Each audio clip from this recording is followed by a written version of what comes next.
Hey, welcome back to our small group series that we've entitled Something More Than Sunday. This is week 3, and in week 1 and 2, we kind of took the 30,000 foot level. And in week 1, we asked and answered the question, what would God say a church worth attending would look like? And we walked through Acts 9:31, and from that single verse drew out some components of a church that's worth attending. And then in week 2, we talked about becoming an extended family. We looked at the meaningful story that took place between Philemon and his slave Onesimus and the Apostle Paul, and how they worked through that issue because they were all part of an extended family, the church that met in Philemon's house. Well, we're going to go from the 30,000 foot level to kind of the granular level, the individual level. I want to talk this week about how it is that we take our faith outside of the Sunday morning experience. So let me give you the sermon in a sentence. If you and I are going to take our faith outside of the Sunday morning experience, we have to know and tell our story. What story is that? It's our Jesus story. Well, why is our Jesus story so important? Well, for a variety of reasons. It's God's gift to you. It's a reminder to you of the power of God to change a life, your life. It's what's going to allow you to take your faith out of the Sunday morning experience. It's going to give you the opportunity to share Jesus with someone who may not ever walk through the doors of BayLife Church, or any church for that matter. Your story is something that can't be eradicated or eroded by anyone else. No one can take it away from you. It's your story. And I really believe if we're going to take our faith experience outside of the Sunday experience, we have to be able to know and tell our story. Well, how do we learn how to tell our story? Well, probably the best way is to watch someone else do it. Notice and observe the components that they use when they tell their story. Before we turned on this video tonight, hopefully one of your group leaders or a couple of your group leaders took the opportunity to tell you their Jesus story. And you got to experience kind of secondhand through listening to their story, the power of God to change a life because he changed their life.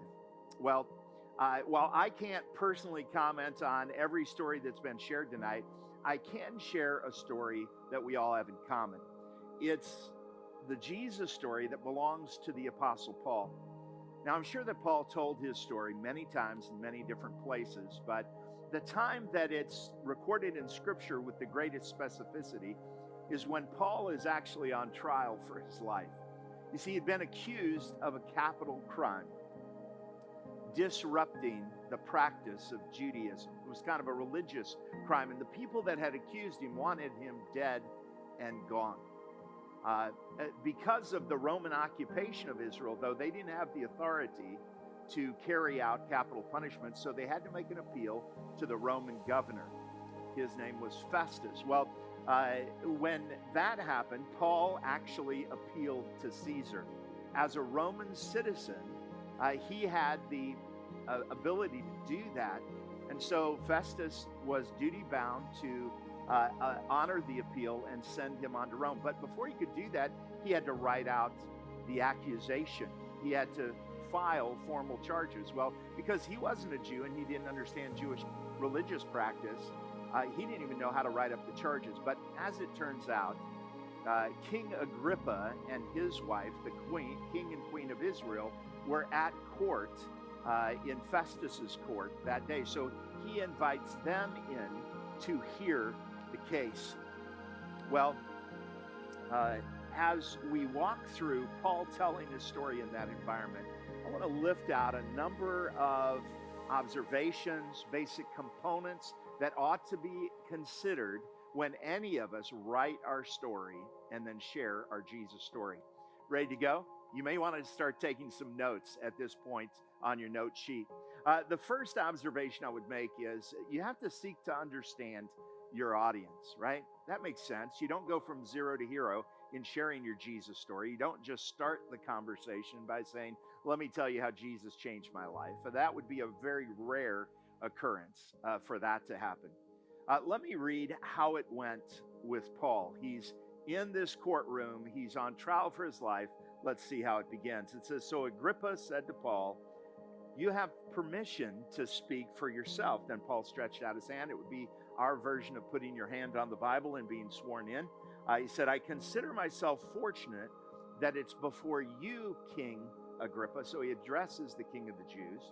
I'm going to make my defense today against all the accusation of the Jews, especially, and here's where he's relating to his audience, especially because you're familiar with all of the customs and controversies of the Jews. Therefore, I beg you to listen to me patiently.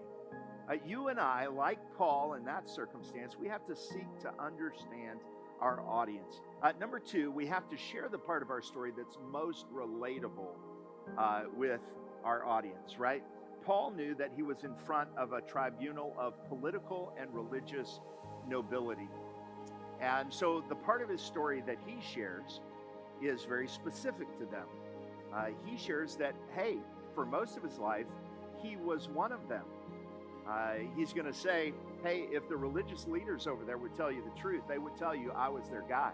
I was the one that tracked down their religious enemies and persecuted them and imprisoned them and even killed some of them. If they'll tell you the truth, that's the truth. So he takes the part of his story that's most relatable to the people in the room with him. It says this in verse 4, my manner of life from my youth, spent from the beginning among my own nation and in Jerusalem, is known by all the Jews. My story, well known, right? They've known for a long time, if they're willing to testify, that according to the strictest part of our religion, I lived as a Pharisee. In other words, I was one of them. So let's make that applicable to those in this living room right now, right? What part of your story might be relatable? Well, if you're a young mom and you're talking to another young mom, well, you've got a lot in common. Or maybe you've got a tragedy or a transition in common with someone. Or maybe you're work in the same space in the marketplace. Or maybe the other person has lost a loved one or a friend to COVID, and so have you. And so you've got that in common. There can be a million different parts of your story that are relatable. So as you seek to understand your audience, find what's relatable to them. Number three, make sure the death, burial, and resurrection of Christ is the main point of the story. Notice how Paul did this. It says, and now I stand on trial because of my hope in the promise. What promise? It was the promise of the resurrection made by God to our fathers, to which our 12 tribes hope to attain as they earnestly worship night and day. And for this hope, the hope of the resurrection, I am accused by Jews, O King. Why is it thought incredible by any of you that God raises the dead? So why do we make the resurrection of Christ the central point? Well, because it gives our story credibility. You see, if someone predicted their own death and said on the third day after dying, he was going to rise from the dead, and he actually pulled it off, well, we should just go with what he said, right? So when we can tie our story to the resurrection power of Jesus Christ, we get the natural transference of credibility of his resurrection, and it becomes attached to our story. Number four, share the story of how your personal encounter with Jesus changed your life. Listen to how Paul did that. At midday, O King, I saw on the way a light from heaven brighter than the sun that shone around me and those who journeyed with me. And when we had all fallen to the ground, I heard a voice saying to me in Hebrew language, Saul, Saul, why are you persecuting me? It is hard for you to kick against the goads. And I said, who are you, Lord? And the Lord said, I am Jesus, whom you're persecuting. It was in that moment that Paul had this encounter with Jesus that forever changed the trajectory of his life. Now, chances are your encounter with Jesus isn't quite that climactic.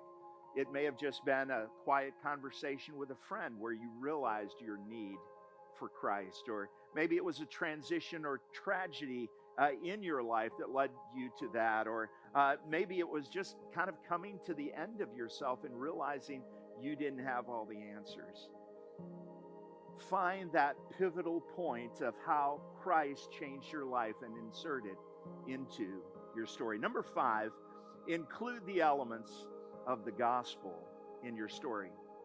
What are the elements of the gospel? Well, you have to talk about your sin, that we're all morally broken. You've got to talk about God's solution, that God loved you so much that in spite of your sin, He sent Jesus to die on the cross in your place for your sin. And if you would simply put your faith in Christ, you could be saved, right?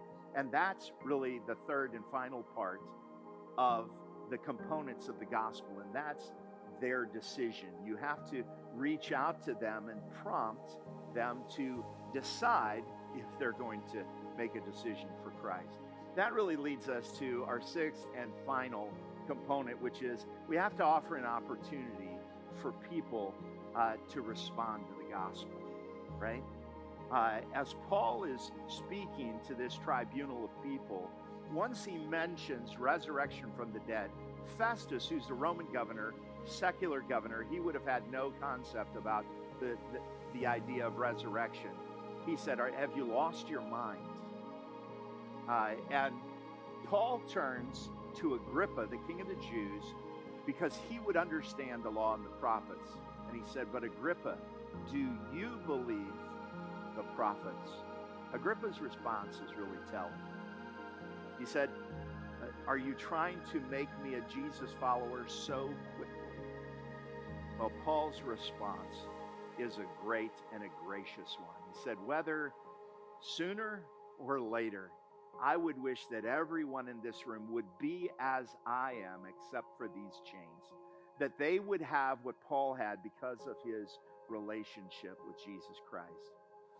Well, hey, that's it for me today. I'm going to toss it back to your small group leaders. But in this conversation that follows, hey, lean in, speak from the heart. Let's learn how to know and share our story.